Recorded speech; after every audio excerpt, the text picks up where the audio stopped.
Legislador Clavijo, tiene usted la palabra. Muchas gracias, Presidenta. Para saludar a los compañeros del sindicato en la figura de Gabriel Suárez, el secretario general, Molina Herrera, el secretario adjunto, al compañero Agustín Tosco. Hace 40 años fallecía en la clandestinidad Agustín José Tosco. Nació el 22 de mayo de 1930 en el sur de Córdoba, en Coronel Moldes, a 80 kilómetros de la ciudad de Río Cuarto. Fue parte de una familia que vivió en una humilde casa. Él, en un reportaje que le hicieron, contaba que era una casa con patio de tierra y sin energía eléctrica. Y como tantos campesinos de aquella época, vivían del trabajo en la tierra de una pequeña parcela.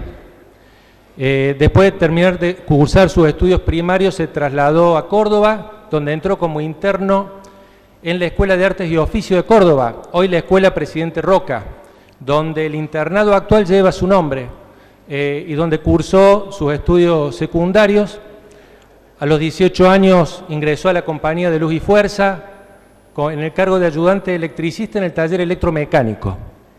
En el año 1952 fue elegido para integrar la conducción del cuerpo de delegados de nuestro sindicato. En el año 1953 es elegido por primera vez en la conducción de nuestro gremio y 2 años después es designado secretario gremial de la Federación Argentina de Trabajadores de Luz y Fuerza. Ocupando ese cargo, en el año 1957 es detenido por primera vez en una protesta que llevaban adelante los trabajadores de Luz y Fuerza de Misión en contra de la dictadura militar que había derrocado el general Perón. Y a partir de allí, su relación con el Sindicato de Luz y Fuerza de Córdoba y el movimiento obrero de Córdoba y del país no terminó más. No terminó incluso con su muerte. Él decía que la primera vez que lo detienen fue en el año 1957 y que a partir del año 1953 es secretario general del Sindicato de Luz y Fuerza de Córdoba, cargo que no abandonó nunca, a no ser en los momentos de proscripción y de prohibición de las actividades gremiales.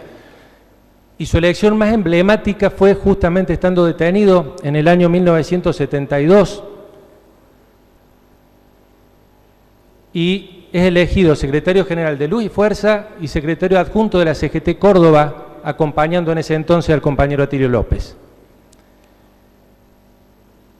Hasta aquí un poco lo biográfico de la vida de este compañero. Para nosotros no es exagerado decir que es uno de los dirigentes cordobeses más importantes de la historia moderna de Córdoba. No es exagerado decir que es uno de los dirigentes gremiales más importantes de la historia moderna de nuestra provincia. Así lo atestiguan no solo los actos y conmemoraciones que todos los años se hacen, sino las escuelas y calles que llevan su nombre en nuestra provincia. Todos los años en este recinto hemos realizado este homenaje no solo a este compañero, a otros compañeros también.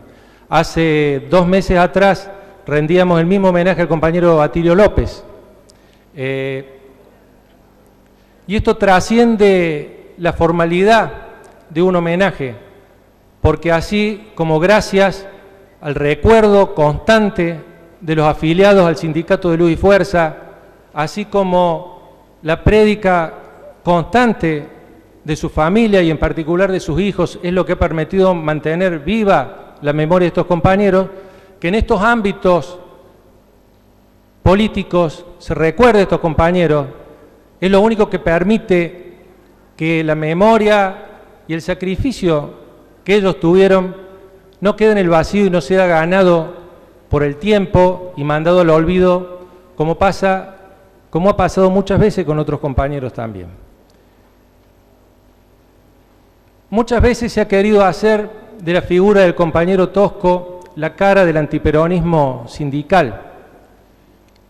Sin embargo, muy lejos de eso, el compañero tuvo la virtud de hablarle siempre, no solo a las bases obreras, sino en particular a las bases peronistas, diciendo lo que pensaba y denunciando a quienes en ese entonces se llamaba los dirigentes participacionistas con la dictadura de Onganía.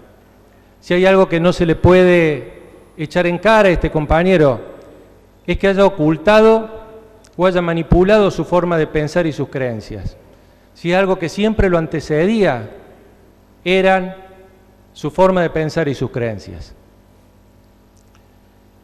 En el año 1969 le tocó encabezar junto a Elpidio Torres de Esmata y Atilio López de la UTA uno de los hechos del movimiento obrero moderno en nuestra provincia más importante que ha tenido, el punto de unidad, de organización más alto y de movilización más alto que tuvo nuestro movimiento obrero en defensa no solo de los derechos de los trabajadores, de los derechos obreros, de los derechos sociales y de los derechos civiles y políticos.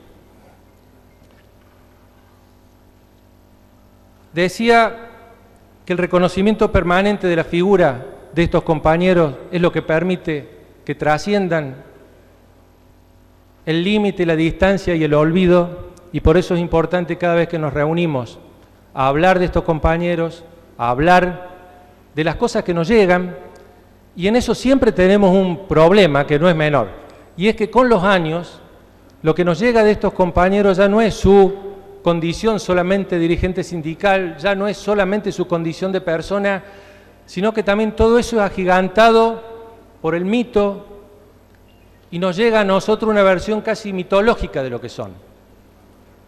Y en eso lo hemos dicho también acá, y lo dijimos cuando fue el homenaje al compañero Atilio López. Estos compañeros no eran seres especiales, estos compañeros no eran personas ajenas y totalmente distintas al conjunto de compañeros, sino que fueron compañeros que supieron llevar adelante sus ideas con convicción, con consecuencia, que no se apartaron de los mandatos y fueron siempre respetuosos de las decisiones de sus compañeros. Hay una anécdota muy interesante de un reportaje que incluso creo que circula por YouTube. Un reportaje que le hacen al compañero meses después de que sale de la cárcel, cuando lo condenaron a 7 meses por el Cordobazo, y una radio de otro país le preguntan al compañero ¿qué pasó que teniendo el control de la ciudad de Córdoba no tomaron el gobierno de la ciudad de Córdoba? Y el compañero sencillamente le responde, es que eso no lo decidió ninguna asamblea de ningún sindicato. O sea, con esto estamos marcando la conducta de quienes hicieron su razón de ser la voz y el mandato de sus compañeros de base. De su pensamiento, por suerte, nos quedan escritos y discursos. La mayoría de esos artículos se encuentran en la revista de nuestro gremio Electrum, la gran mayoría, colección histórica para nosotros de esa revista, que la tiene nuestro sindicato por compañeros que anónimamente escondieron durante los años de la dictadura militar todos los números de la revista Electrum, revista que es un orgullo para todos nosotros y que en las épocas de prohibición y persecución el compañero Tosco firmaba con el seudónimo de un compañero. De las numerosas entrevistas que se le hicieron al compañero en aquella época se destaca, pensemos que era una época donde la televisión no era lo que es ahora y las entrevistas no eran lo que son ahora, ni era algo habitual. Fue un debate televisivo que hizo un joven Sofovich por aquella época entre Tosco y Rucci, donde cada uno expuso con mucha convicción y con mucha firmeza lo que pensaban de lo que estaba pasando en el país y lo que pensaba uno del otro. Y con esto vuelvo a lo que decía al principio, muchas veces se pretendió hacer de la figura de Tosco la cara del sindicalismo antiperonista. El Sindicato de Luz y Fuerza de Córdoba, en un comunicado que lleva la firma del compañero Tosco, fue la primera organización en el país en denunciar el asesinato de Rucci y denunciarlo en esos términos, como un asesinato.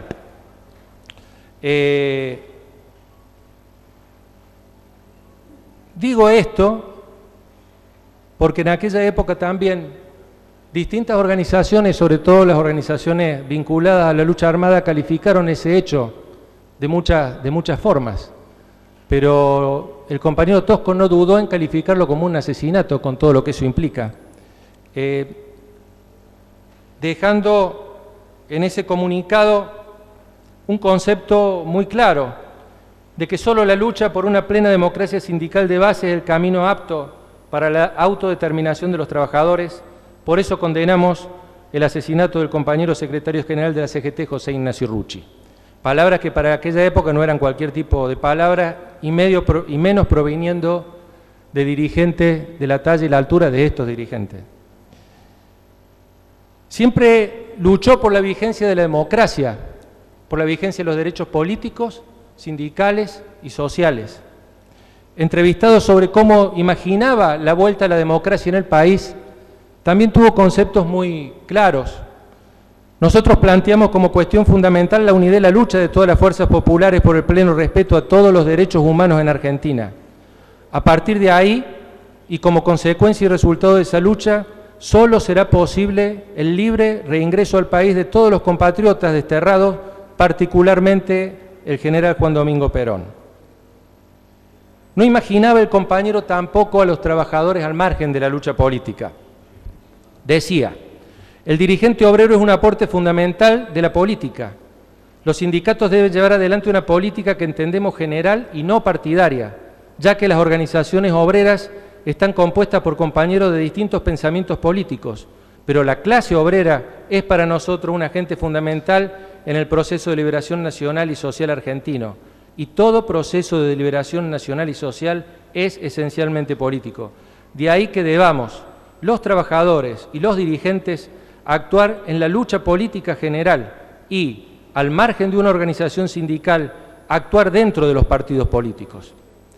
Condenado a muerte por la AAA, que en septiembre del 74 ya había asesinado a dos de sus amigos más cercanos, el compañero Atilio López y el doctor Ricardo Curuchet, intervenidos los sindicatos de Luz y Fuerza y ESMATA el 9 de octubre del mismo año, ordenada su captura junto al resto de los miembros de la conducción del sindicato por el juez Zamboni Ledesma, Agustín Tosco obligado a refugiarse en la clandestinidad, desde donde continúa la publicación del Electrum y no cesa de bregar por la libertad de los 15 compañeros del sindicato encarcelados en la intervención al gremio, de los cuales 5 permanecieron en prisión durante la dictadura militar que se iniciara en el año 1976.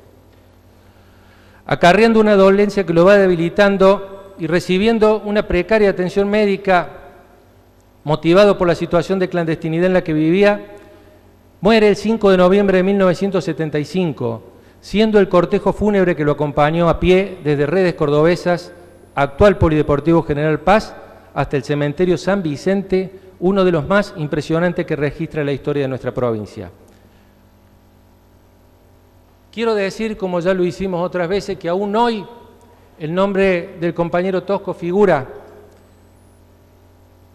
como responsable de tenencias de armas, munición de guerra, explosivos, asociaciones ilícitas e intimidación pública en una causa en la justicia federal.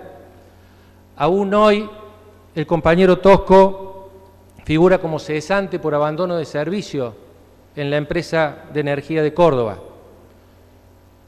Digo estas cosas porque son cosas importantes de remarcar a tantos años.